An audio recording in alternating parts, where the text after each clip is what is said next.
So, Mr. Holiday, I decided to create a couple of new videos about Sonar X3 so our studios can remain in sync. So let's take a look at some of the new things, effects, and soft synths. Hey, that's a pretty nice background screen there. It's uncluttered. Clean up your background. Get all the crap off of it.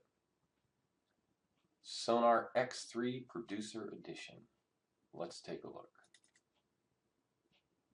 The first thing you'll notice is Vst Scanning goes by itself now. We no longer have to go back and rescan to find lost or missing VSTs. So let's create a new project.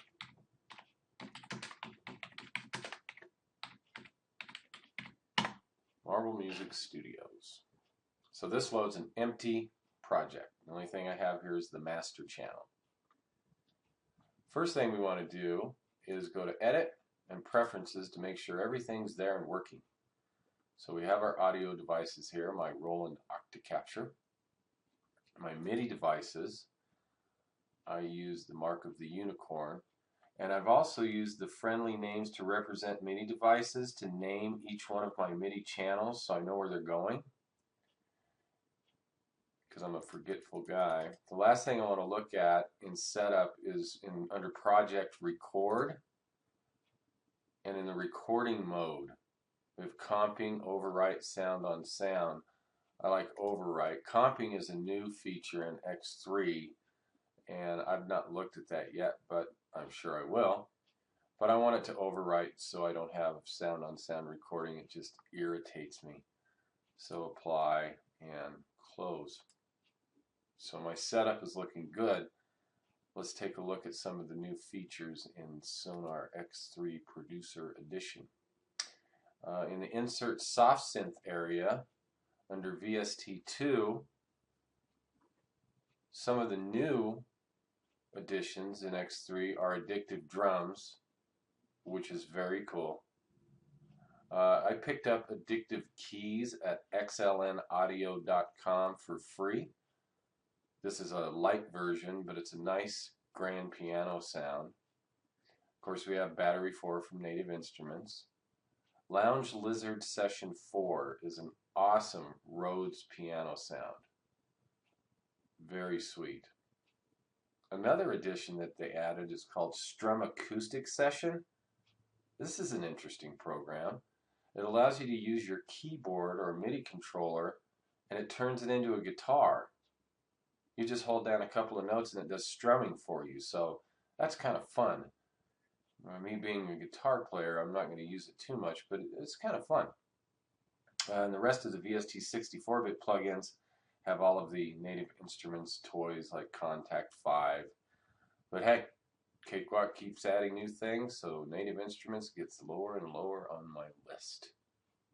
So that's kind of a quick look at the soft synths. The other area I want to look at are the effects. So when I load a new session, I always get the Pro channel here, which is fun for EQ and things like that. But I'm going to switch over to a track view and click track view again, and I can get rid of those properties. So in the effects area, since we're on the master channel, here's some fun stuff. To master music while you're recording, if you add a few plugins in here, it really makes a difference. So there's 3 or 4 plugins that are kind of fun to add in under VST2, and those would be Boost 11, which is a peak limiter,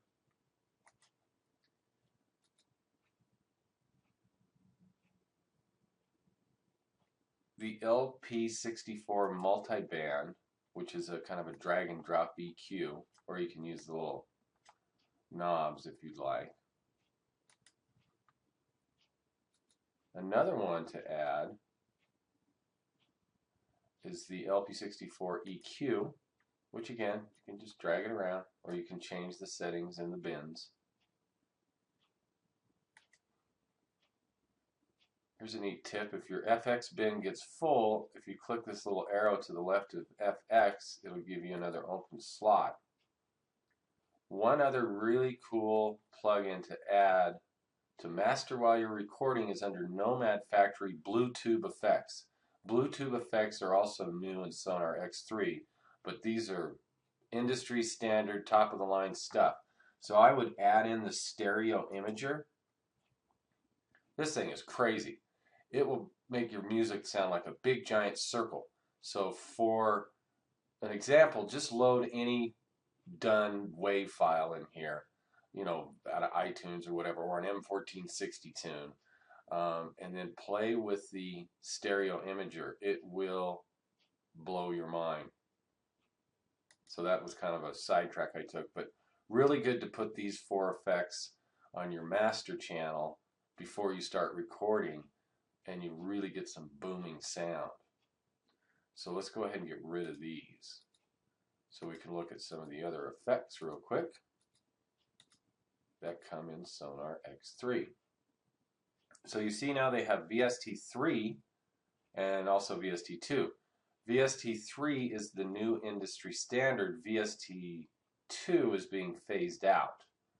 So most manufacturers are making stuff for VST3. So right now in VST3 I have Melodyne, and that is an awesome program that does pitch correction for vocals.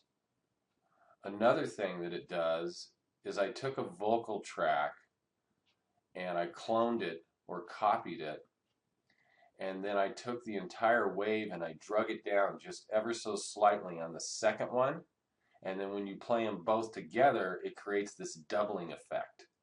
You can also use Melodyne to create harmonies. It's pretty slick and it doesn't sound mechanical, and it does really good pitch correction if you're off on a little bit of your vocal. So we can talk about that later on. Dynamics is more for mixing. Izotope Alloy 2, which you should have on your system, that is for mixing individual tracks. Mastering, we use Izotope Ozone 5, which you also have, and that's another one that I would plug into the master channel with those other 4 effects that I showed you earlier. For vocals, I have Izotope Nectar, and I also recently upgraded to Izotope Nectar 2 and Breath Control and Pitch Editor add-ons. So those are the VST3s that are currently in the system, and again, that's what the whole industry is moving towards. Under the VST2s, we have everything that we discussed on the mastering side, plus you have Reverb 2, which is an excellent reverb.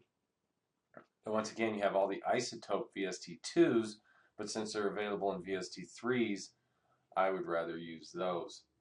Also in there, you should see TH2 for guitar, and then Mark Studio 2 for bass. Some of the other VST plugins that are here are still Guitar Rig, which I don't use very often anymore because TH2, in my opinion, sounds better.